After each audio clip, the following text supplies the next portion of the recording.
নমস্কাৰ, নীতিৰ কিটচেনলৈ মই আপোনালোক সকলোকে পুনৰবাৰ স্বাগতম জনালোঁ। মই আজি এটা নতুন ৰেচিপি লৈ আহিছোঁ। মই আজি বনাম বুলি ভাবিছোঁ পালেং শাক আৰু ডিমৰ দম।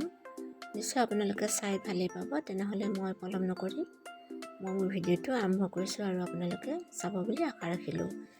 ইয়াৰ কাৰণে প্ৰথমতে মই দুমুঠি পালেং শাক লৈছোঁ আৰু শাক দুমুঠাৰ গুড়িকেইটা মই এনেদৰে কাটি উলিয়াই লৈছোঁ, কিয়নো টান গুড়িকেইটা মই ব্যৱহাৰ নকৰোঁ। আৰু ডিম লৈছোঁ মই 7টা, সেইখিনি বইল হ'বৰ কাৰণে গেছৰ ওপৰত চচপেনটোত মই উঠাই ৰাখিছোঁ। আৰু পালেংখিনি ভালদৰে ধুই মই মাজতে দুটুকুৰা কৰি এনেদৰে 2 মিনিটমান গৰম পানীত মই কোমল কৰি ল'ম। এতিয়া মোৰ ইয়াৰ 2 মিনিট হৈ গ'ল আৰু পালেংখিনি ইয়াৰ ধুনীয়াকৈ কোমল হ'ল। আৰু এইখিনি মই এখন ডিছত উঠাই ঠাণ্ডা হ'বৰ কাৰণে ৰাখি দিম। এইখিনি মই পিছত গ্ৰাইণ্ড কৰি ল'ম।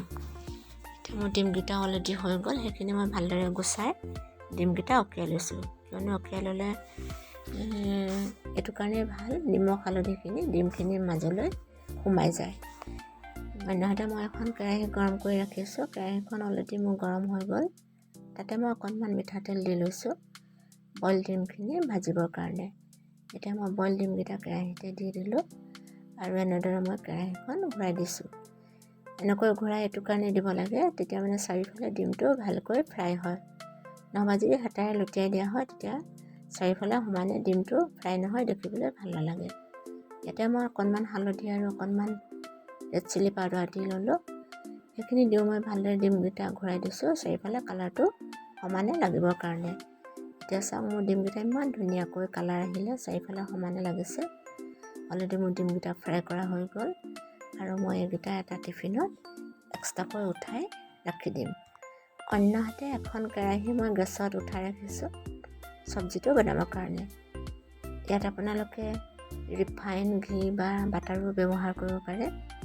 মই কিন্তু মিঠাতেলে ব্যৱহাৰ কৰিছোঁ।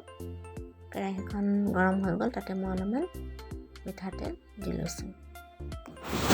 তেলখিনিতে এতিয়া অলপমান গোটা জিৰা, গোটা কালজিৰা আৰু এখিলা তেজপাত, 2টা শুকান জলকীয়া মই টুকুৰা কৰি তাতে ভাঙি দিছোঁ।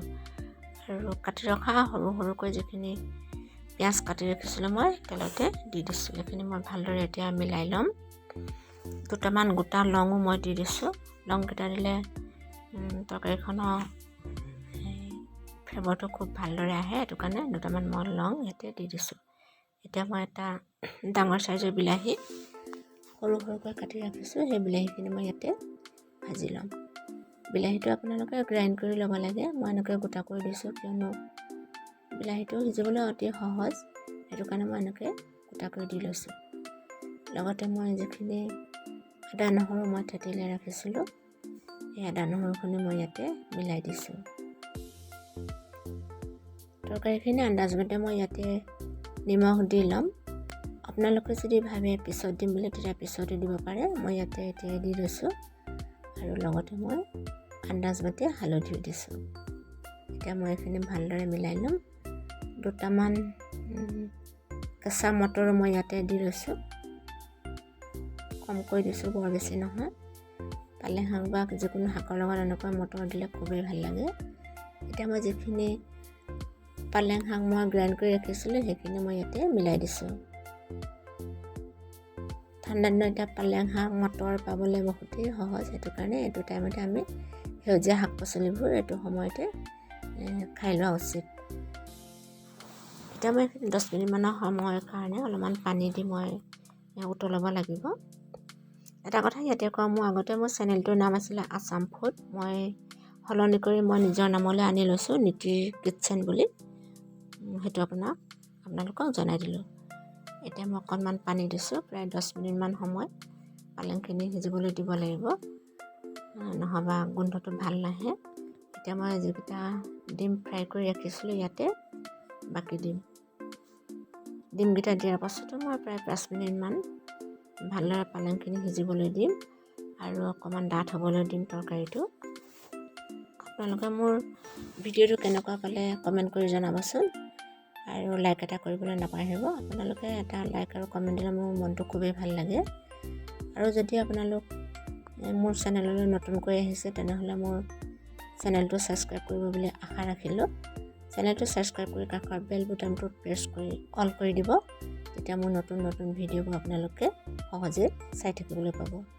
শেষত মই কি কৰিলোঁ, অকণমান গৰম মছলা ওপৰতে ছটিয়াই দিলোঁ আৰু কাটি ৰখা অকণমান কেঁচা ধনিয়া দি দিলোঁ। আপোনালোকে যদি ভাবে এচামুচ ঘিউ দি দিব পাৰে শেষত। এনেদৰে আপোনালোকে বনাই খাবচোন, খুবেই ভাল লাগে। আজিলৈ মোৰ ইমানেই আছিল, তেনেহ'লে আহোঁ। ধন্যবাদ।